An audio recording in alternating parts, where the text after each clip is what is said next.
It's 70 years since the construction of the notorious Burma-Siam Railway by prisoner of war of the Japanese. During the course of the Second World War, more than 250,000 soldiers were taken prisoner by the Japanese and went on to suffer years of deprivation, brutality, and, of course, enforced hard labour. Among the very few who survived is our guest now, Sir Harold Atcherley, who, throughout his time as prisoner from 1941 to 45, kept a diary and remarkably brought that diary home with him. His book, called Prisoner of Japan, is based on those diaries, and I'm delighted to welcome Sir Harold Atcherley to the show now. Good morning. Good morning. Thank you so much for joining us. Let's take you back to your early days in Singapore. When you were posted to Singapore, I guess then it was, of anywhere you could have been posted, not a bad place to have been posted to. That's not entirely right, in that when on our way out, we were originally going to Iraq for training prior to going to the Western Desert, and we were diverted at the last moment to Singapore, and in the meantime spent about a month in India while the powers that be at the War Office decided what to do with us. Okay. At the time, was Singapore thought to be a vulnerable place? Not only vulnerable, I would say, but already lost. Right. So how long did you spend in Singapore then? Well, part of my division, the 18th Division, only landed on the 21st of January, and we were in the bag on the 15th of February. So everything went very quickly. Yes, absolutely. We stayed in Singapore until we were ordered up, some 7,000 of us. There were other groups. One of them, Ronald Searle, was in, whom I knew quite well. Mm-hmm. We were ordered up to, we didn't know it at the time, to Thailand, Siam as it was then known, to build a railway. Yes. But we were not told it was to build a railway. We were merely told we were being sent up because it would be easier for the Japs to feed us rather than Singapore.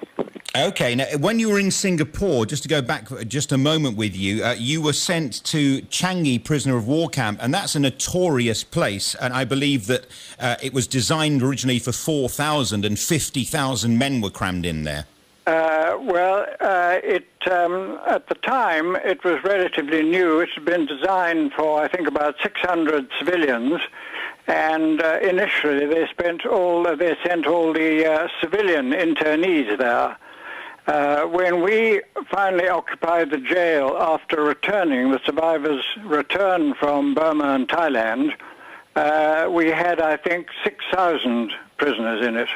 Okay. Now, as you say there, you were sent to Siam, or Thailand as we now know it. What was that journey like from Singapore to Thailand? I've read tales of that journey itself was pretty horrific. It was, you're right. First of all, it took about 5 days on a narrow gauge line. Each train consisted of 20 steel box wagons, and they were like ovens during the day and freezing at night. They were enclosed, apart from a sliding door, with a chain slung across the opening. And we were packed so tightly that it was impossible for everyone to sit down at the same time. And I'm guessing there were no basic amenities like toilets, and so I imagine people were getting ill with malaria and dysentery and diarrhea and such like. Well, I would say that certainly half, if not most of us had both malaria and dysentery. We were only allowed out twice a day to be given a small quantity of rice cooked in onion water. And the only way to relieve oneself was to hang precariously out of the wagons. Very often people couldn't reach the gap, and the weaker ones had to be supported by others to prevent them falling out of the train. Good Lord. And so you arrive in Thailand, and what was the camp that you were sent to there? Well, there was a staging camp when we went up at Bampong, which was near the railhead, and we were, having been told we were going up to rest camps, we then were told by the Japanese that were, in fact, the group I was with, 1,700 of us, were to go on a 200-mile march up to the Burma border, and this we had to do in the dark, because the Japanese used what was then only a track. There was not even a road connecting the two countries then, and that was pretty grisly. Absolutely. And is it fair to say that Japanese attitudes towards surrender, because they believed that surrendering was not a thing that was to be done, contributed to the way that you eventually got treated there? No, you're absolutely right in what you say. They were amazed when we were all sent off to Changi when we surrendered to have such a vast number of prisoners. And for the first few weeks, they clearly didn't know what to do with us, because we eventually, after some weeks, we were given barbed wire, so that we literally were sort of built our own perimeter for the camp. And was it rife throughout all of the Japanese soldiers that were there, that they regarded you effectively as the lowest of the low because you had surrendered? Well, that's true, but one should remember that the lowest of the low, until they had Allied prisoners, were the Koreans. Yeah. And they were, as guards, worse than the Japs. But then, of course, the Koreans were delighted, and they had lots of prisoners who were a group below them. Yes, understood. So tell us what the camp itself was like that you eventually were settled in. What were conditions like there? Well, we arrived at this place, Songkharai, where our main task was to build a bridge, a three-span timber bridge on two levels, one for the railway, another for the road, which we had to build before the railway. And we found just not a camp. It was just a few roofless huts with bamboo platforms on either side. There was a narrow aisle down the middle, and the width allocated to each of us was 2 feet. And Asian forced labor had been working there before us, and many had died of cholera. And in fact, their decomposed bodies still lay in one corner of the camp area. Good Lord. And thank God I wasn't involved myself in clearing it up, but they had to be cleared up and burned. Awful. And I'll just add there quickly, I don't think anyone will ever know exactly how many civilian workers died, but the best figure I've found, the most accurate, is somewhere around 100,000. Within the Allied troops that were there, was discipline still maintained between you and your commanding officers? Yes, it was in general. There might have been one or two minor exceptions, but one of the advantages, if you like, we had was that not having signed the Geneva Convention, the Japs had not then separated officers from men. And although I'm sure the men felt that we did far better than they did, and up to a point they were perhaps right, it wasn't much. We all were on the same food ration, which was minimal, which meant that we went out and ate whatever vegetation we could. I remember trying to catch snakes, which were very difficult to catch because they went into the middle of the masses of bamboo clusters. It's worth bearing in mind here that the railway that you were participating in building, it was 415 kilometres long from Burma to Thailand. It's some of the most inhospitable terrain on the planet you were asked to build that railway through. Yes, I think that I agree. That's no exaggeration.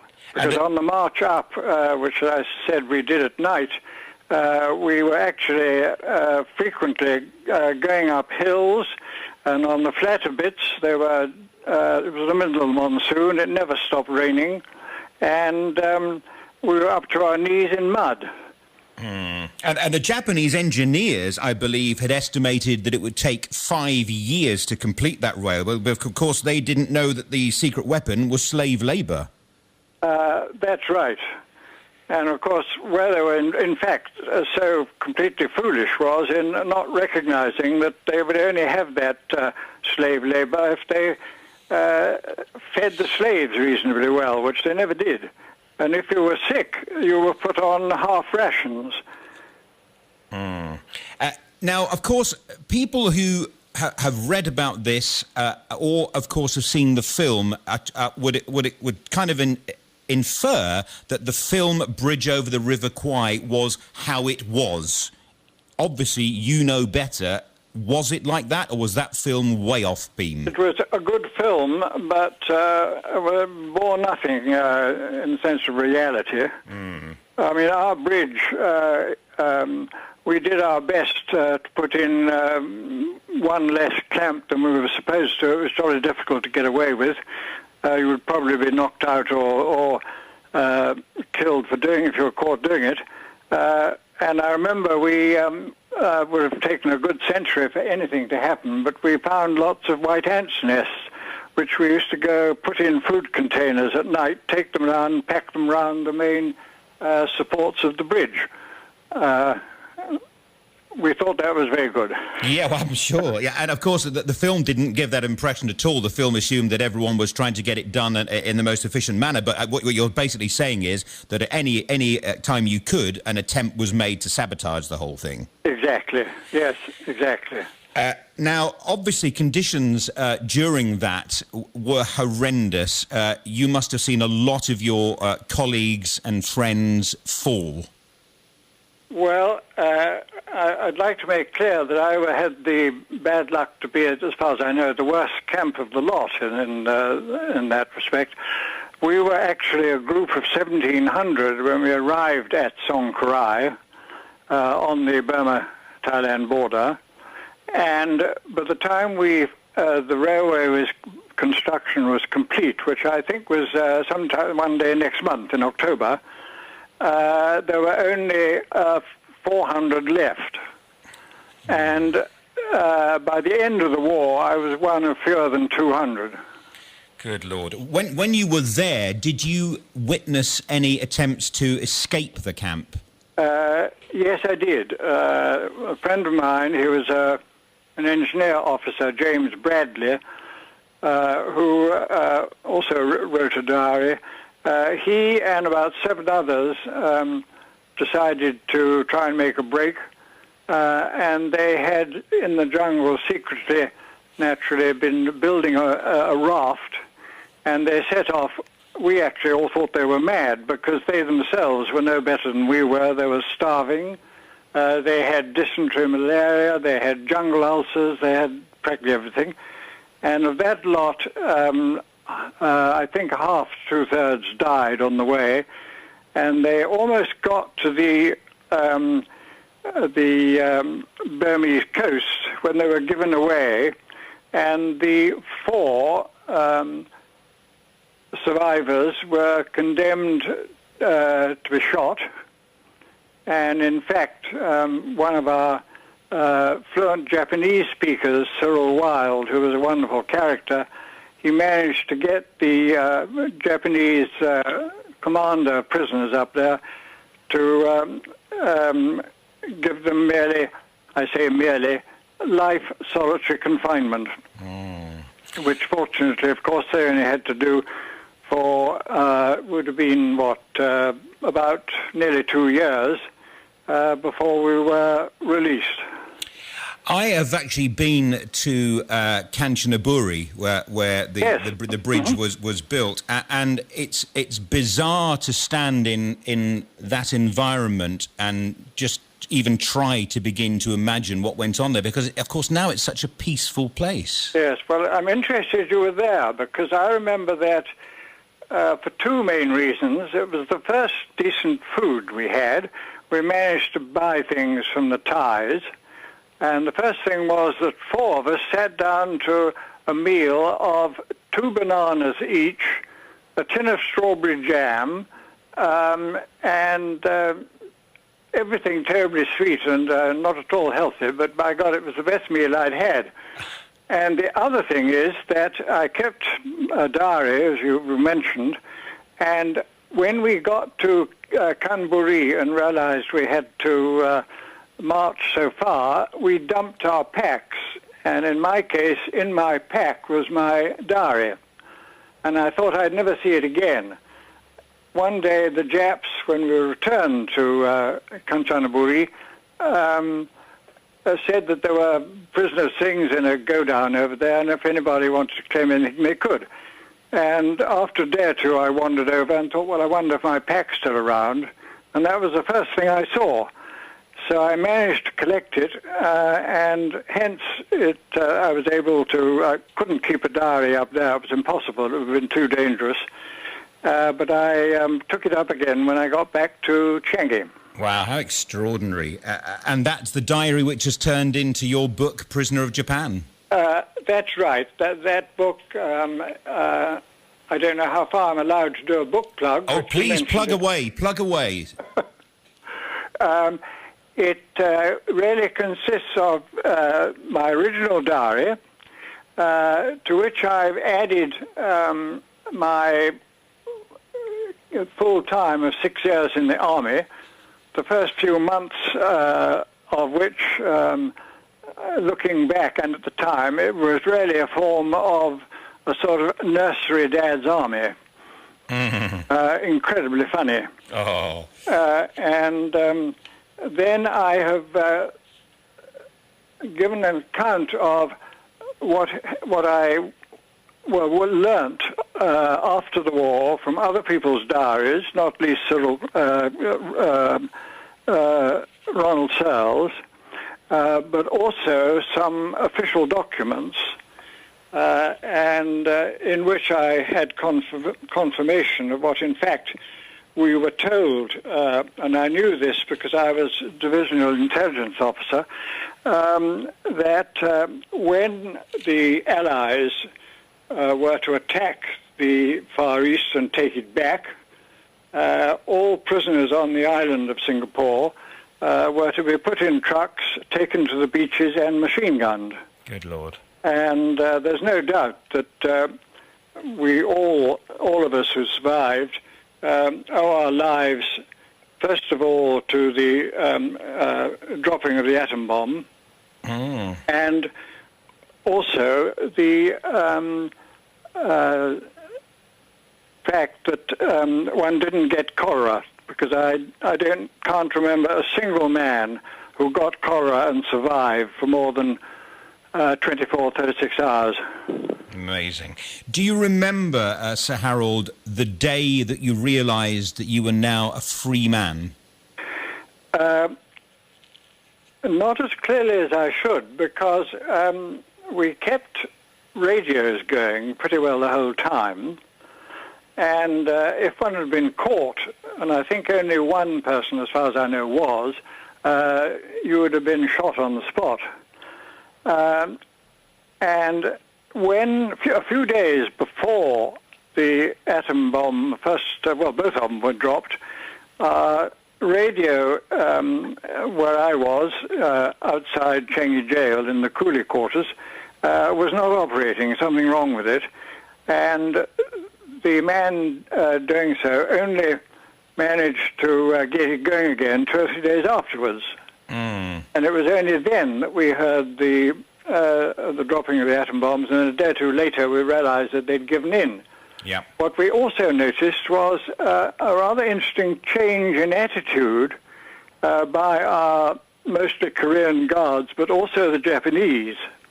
And this was obviously due to the fact they had news of something, and I well remember that they were not aware of such a thing as an atom bomb. Nobody did until they'd been dropped and learnt what it was. Of course. They thought there'd been a major earthquake in Japan.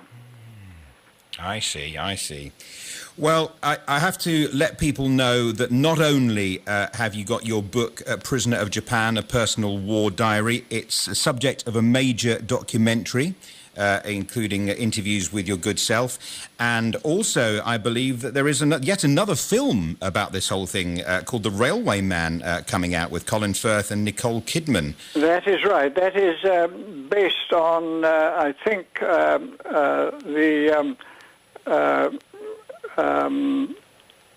one man, I didn't know him, but I think he was particularly badly treated. I think it deals, and I don't belittle it at all for that reason, it deals essentially with one man's experience, which was, in his case, particularly ghastly. Yes. Well, we'll mention the book again for you, because if anyone's book deserves plugging, it's yours, Sir Harold. It's Prisoner of Japan, A Personal War Diary. Sir Harold Atcherley, thank you so much for joining us on the show. It's been an absolute privilege to talk to you, sir. Well, thank you very much. Thank you for your company.